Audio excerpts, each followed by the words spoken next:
তাআলা কোরআনে বলে দিয়েছেন, ইন্নাল্লাযীনা আমানু ওয়া আমিলুস সালিহাতি কানাত লাহুম জান্নাতুল ফিরদাউসি নুজুলা খালিদিনা ফিহা লা ইয়াবগুনা আনহা হিওয়ালা।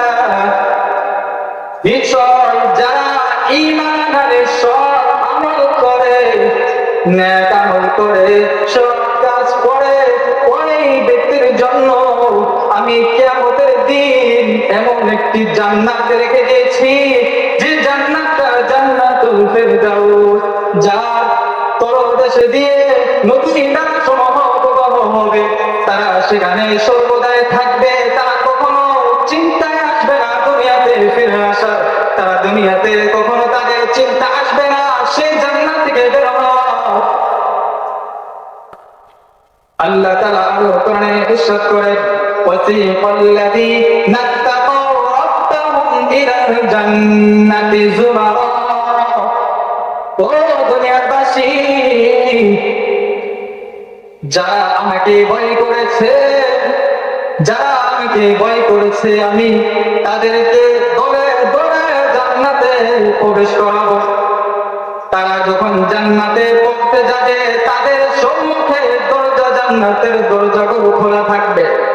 তারা জান্নাতের দরজাগুলো খোলা থাকবে, কারণ জান্নাতের দরজাগুলো তারা বুঝতে পারবে যে আমার দিকে জান্নাতি মেহমানগুলো আসতেছে। ওই জান্নাতের দরজার পাশে প্রহরীগুলো দাঁড়িয়ে থাকবে, যে প্রহরীগুলো তাকে আহ্বান জানাবে, তাদেরকে সালাম জানাবে। ও দুনিয়াবাসী, দুনিয়ার পিছে না পড়িয়া আল্লাহ তাআলার পিছে পড়িয়া যাও, কারণ আল্লাহ তাআলা দুনিয়াতে পাঠাইছেন নবী দিয়া, রাসূল দিয়া পাঠাইছেন। আমার রাসূল সুন্নতের শিক্ষা দিয়েছেন, আখলাকের শিক্ষা দিয়েছেন। আমার রাসূল সকল বিষয় শিক্ষা দিয়েছেন। যারা আজ এই শিক্ষায় বদলে ছেড়ে দিয়ে যারা দুনিয়ার পিছে পড়ে গিয়েছে, যারা ধন সম্পদের প্রতি পড়ে গেছে রে মুমিন, তারা আল্লাহকে বলে গেছে। আল্লাহ ডাক দিয়ে বলে, ও গোলাম, তুই তো আমাকে বলে গেছিস এত ধন সম্পদ দিলাম, এত ধন সম্পদ দিলাম করে, এই ধন সম্পদ পায়া, এই সম্পদ পায়া আমি আল্লাহকে বই লাগে, ওই আল্লাহ তোমার এই ধন সম্পদ তোমার কাছ থেকে কেড়ে নিতে দেয়। ওই মালিক তোমাকে ধন সম্পদ দিয়েছে আমার ইবাদতের জন্য, আমার ইবাদতের জন্য। তুমি যা চাও আবাদ করো, তুমি আবাদ করো, তোমাকে এমনি এমনি এমন করে আবাদ করার জন্য দেই না, যেন ধান ক্ষেত থেকে যে ফসলগুলো হয়, ওই ধান চাষ আবাদ করে তুমি ওই খাবারগুলো, ওই বাদগুলো যেন তুমি শক্তি অর্জন করে যেন তুমি আমার ইবাদতে লেগে যাও।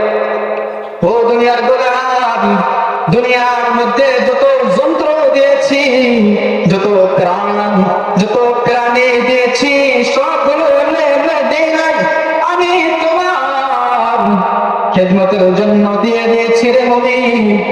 এত কিছু দেখেছো, এত কিছু দেখেছো, তারপরেও তুমি কেমনে বলে গেলা আমি আল্লাহকে কেমনে বলে গেলা রে মুমিন? সাতটা আসমান 7 দিনে তৈরি করেছি, এত বড় আসমান, প্রতিদিন আসমানকে আমি ঝুলিয়ে রাখছি। ও দুনিয়ার গোলাম, আসমানের দিকে তাকিয়ে দেখ, যে আসমানটা আমি খুঁটি ছাড়া বানালাম, ওই আল্লাহ কত কিছুই না পারে, সে আসমানের মধ্যে আমি তারকা দিলাম। এতগুলো তারকা দিয়েছি রে ভাই, এই দুনিয়াতে এই তারকাগুলো কতই সুন্দর না দেখা যায়। ওই তারকার মাঝে আমি একটা সূর্য দিয়েছি, চন্দ্র দিয়েছি, এত সুন্দর দেখা যায় রে ভাই। দুনিয়ার মধ্যে কোনো মেয়ে কন্যার জন্য গলার হার বানানো হয়, যেমন গলার মধ্যে হার লাগাইলে সুন্দর দেখা যায়, আমি এত বড় আসমান বানাইলাম, ওই আসমানের মধ্যে আমি সূর্য দিলাম, চন্দ্র দিলাম, তারকা দিলাম, এত কিছু দিলাম, সুভূমিষ্ঠ একটা জমিন দিলাম, সমতল একটা জমিন দিলাম। এই জমিনকে আমি সিজদার জায়গা বানাই দিলাম, এই জমিনের মধ্যে চাষাবাদ করবে ভাই। এই জমিন পায়া, এই ধন সম্পদ পায়া তুমি আমাকে কেমনে বনিয়ে গেলা? আল্লাহ তাআলা বলে, ও দুনিয়ার মুমিন, আমাকে না বলে তুমি ওই জাহান্নামের কথা স্মরণ করো, ওই জান্নাতের কথা স্মরণ করো। আমাকে দিয়েছে, যে জান্নাতটা আমাকে দিয়েছে, সেই জান্নাতটা এমনি এমনি বিফল কেমনে যায়?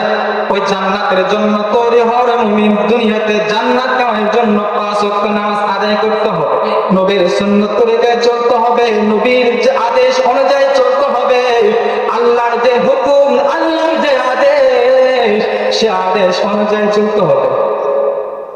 আল্লাহ তাআলা সকলকে যেন আল্লাহ তাআলার ইবাদত করার জন্য সকলকে যেন তৌফিক দান করেন।